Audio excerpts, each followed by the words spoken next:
दोस्तों 20 जून 2024 की बात है जब पाकिस्तान में एक बंदे को लिंच किया गया। लिंच का मतलब होता है या फिर लिंचिंग का मतलब यह है कि जब एक भीड़ यानी कि एक मॉब इकट्ठा होकर एक या फिर एक से ज्यादा लोगों की हत्या कर दे। राइट, अब यहां पर जो केस सामने आया है, जो एलिगेशन है, जो इल्जाम है, दैट इज कि आपने कुरान जो है इसको डिसिक्रेट किया। डिसिक्रेट का मतलब होता है कि आपने कुरान के पन्नों को जलाया या फिर उसको फाड़ दिया, और ये जो चीजें हैं इनको ब्लेस्फेमी कहा जाता है। ब्लेस्फेमी का मतलब होता है ईश्वर की निंदा करना या फिर ईश निंदा। इस पर आज हम विस्तार से चर्चा कर रहे हैं। मेरा नाम है प्रशांत Mawani, you watching study close. दोस्तों, किसी भी सोसाइटी में अगर लिंचिंग के केसेस हो रहे हैं तो ये एक शर्म की बात है। उस सोसाइटी के लिए एक बहुत बड़ा चिंता का विषय यह होना चाहिए कि हम एज ए सोसाइटी किस दिशा में जा रहे हैं, और पाकिस्तान में तो ऐसे बहुत सारे केसेस हमें देखने को मिल रहे हैं। अब देखिए दोस्तों, ये जो लेटेस्ट केस है उसमें ऐसा हुआ कि खैबर पख्तूनख्वा जो केपी प्रोविंस है पाकिस्तान का, वहां पर एक मदियान का नाम का एक टाउन है। मदियान टाउन में जो अटैकर्स हैं, जो मॉब है, जो भीड़ है, उसने पुलिस स्टेशन को भी जला दिया, पुलिस के जो व्हीकल्स हैं उनको भी जला दिया। अब शुरुआत इसकी यहां से होती है कि एक मोहम्मद इस्माइल नाम का एक टूरिस्ट जो है वो इस टाउन की एक होटल में ठहरा हुआ था। फिर कुछ लोकल्स वहां पर पहुंच जाते हैं और लोकल्स कहते हैं कि भाई यू आर एक्यूज्ड ऑफ ब्लेस्फेमी, तूने ब्लेस्फेमियस एक्ट की है, तूने ईश निंदा की है। और फिर लोग जो है इसको मारने लगते हैं।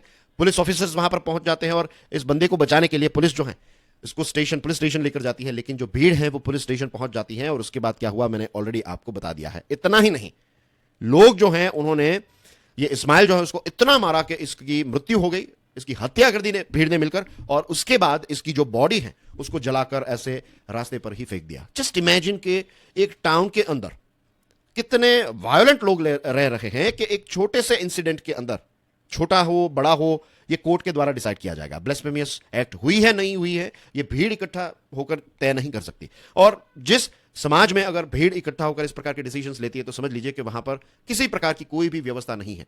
लोगों को जो मन में आएगा वो चीज वो करेंगे। सोसाइटी के द्वारा तय की गई चीजें जो हैं, चाहे वो सही है गलत है, that's a different thing. Emotions के नाम पर लोग जो है वो कुछ भी करेंगे।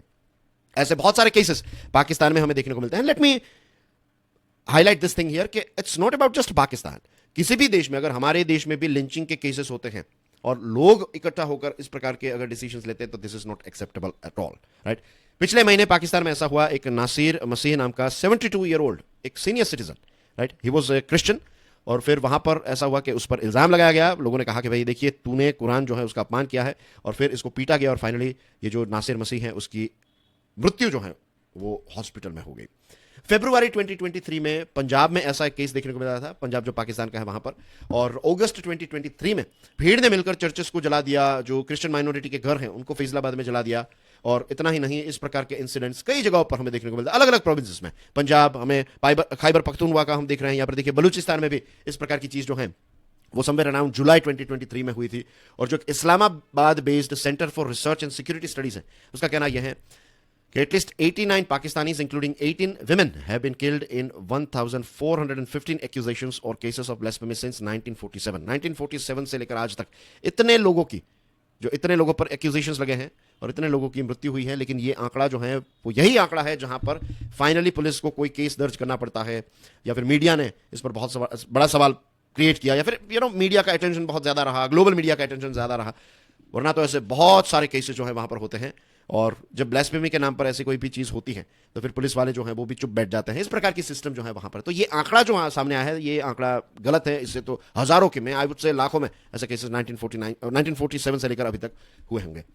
पिछले एक दशक में ये जो ब्लेस्फेमी के हैं आंकड़े वो काफी ज्यादा शूट अप हुए हैं, काफी ज्यादा हमें देखने को मिल रहे हैं। एंड बहुत सारे लोगों का कहना है कि it is a tool kit यानी कि अगर आपको किसी से पर्सनली दुश्मनी है, और पर्टिकुलरली अगर वो इंसान जो है वो अगर माइनॉरिटी ग्रुप का है, हिंदू हैं, क्रिश्चियन, पारसी या फिर सिख हैं, तो फिर किसी मींस आपका कोई झगड़ा हो गया, कुछ ऐसा हो गया, तो this is like a tool kit. आप कहेंगे कि भाई इसने कुरान के साथ ऐसा किया था, और लोग जो है वो इकट्ठा हो जाएंगे, पुलिस वाले भी कुछ नहीं कहेंगे। तो इस प्रकार की सिस्टम जो है वहां पर चल रही है, right, and this is very very unfortunate. किसी भी सोसाइटी के लिए it is very very unfortunate thing.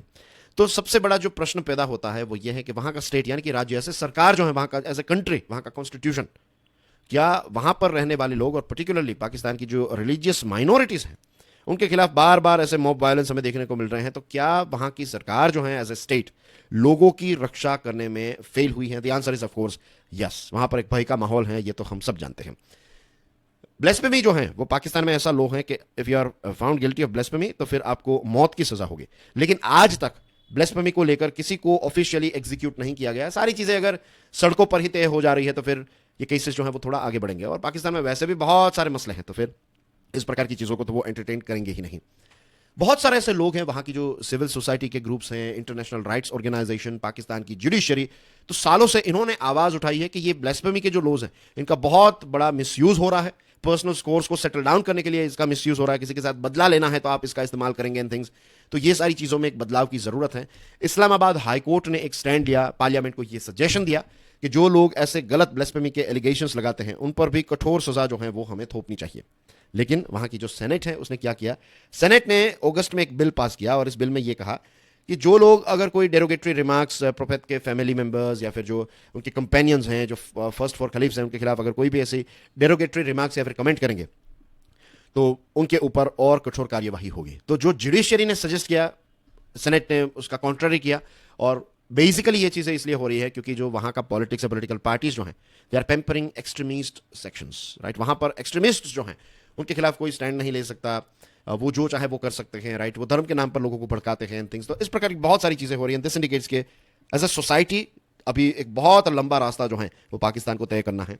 और ये चीज़ हम इसलिए डिस्कस कर रहे हैं कि it's not just about Pakistan, हमें भी आईना देखना पड़ेगा, हमें भी ये देखना पड़ेगा कि हम किस दिशा में जा रहे हैं। क्या हम यहाँ पर धर्म के नाम पर झगड़ा कर रहे हैं, क्या हम यहाँ पर इन सारी चीज़ों के नाम पर कर रहे हैं, या फिर रूल जो लॉ एंड ऑर्डर है उसको और ज़्यादा मजबूत करने के बारे में कोशिश कर रहे हैं। कि कोई चीज़ हुई तो भाई इसको ये कर दो, वो कर दो, तू पाकिस्तान चला जा, पाकिस्तान यहाँ से भारत से निकाल दो इसको। इस प्रकार के जो स्टेटमेंट्स आते हैं, ये सारे स्टेटमेंट से कुछ फायदा नहीं होगा तो यही होगा कि दो या फिर दो से ज्यादा समुदाय के बीच में क्रैक्स, जो दीवारें हैं, जो दरारें हैं, वो और ज्यादा डीप होगी। लेकिन अगर हम ऐसा करें कि भाई कौन सी ऐसी चीजें हैं जिससे हम लॉ एंड ऑर्डर को इंप्रूव कर सकते हैं, कौन सी ऐसी चीजें हैं जिससे हम पुलिस इन्वेस्टिगेशन को और ज्यादा मजबूत कर सकते हैं, कौन सी ऐसी चीजें हैं जिससे जुडिशरी जो है वो जस्टिस को और ज्यादा अच्छी तरीके से डिलीवर कर सकती है, पॉलिटिकल पार्टीज जो हैं अगर वो अपने मैनिफेस्टो में ऐसी चीजें लिख रही हैं कि जिससे लोगों के अंदर एक दूसरे के प्रति नफरत पैदा हो एंड थिंग्स, या फिर लिख नहीं रही है लेकिन उनका एटीट्यूड इस प्रकार का है, तो इस प्रकार की चीजों को जब हम डिस्कस करेंगे, डिबेट करेंगे इस पर, राइट, एज ए सिविल जो डेकोरम है उसको मेंटेन करते हुए, तब जाकर समाज में एक मैच्योरिटी, एक बदलाव हमें देखने को मिलेगा। इसके बारे में सभी को सोचने की जरूरत है, including me. And that's basically everything in today's discussion dear friends. दोस्तों मैंने कोर्स डिजाइन किया है, इसका नाम है limitless leadership. It is available on our website, और इसके साथ साथ do check out my YouTube channel curiously education. I will see you soon, till then enjoy your studies, God bless you all, जय हिंद।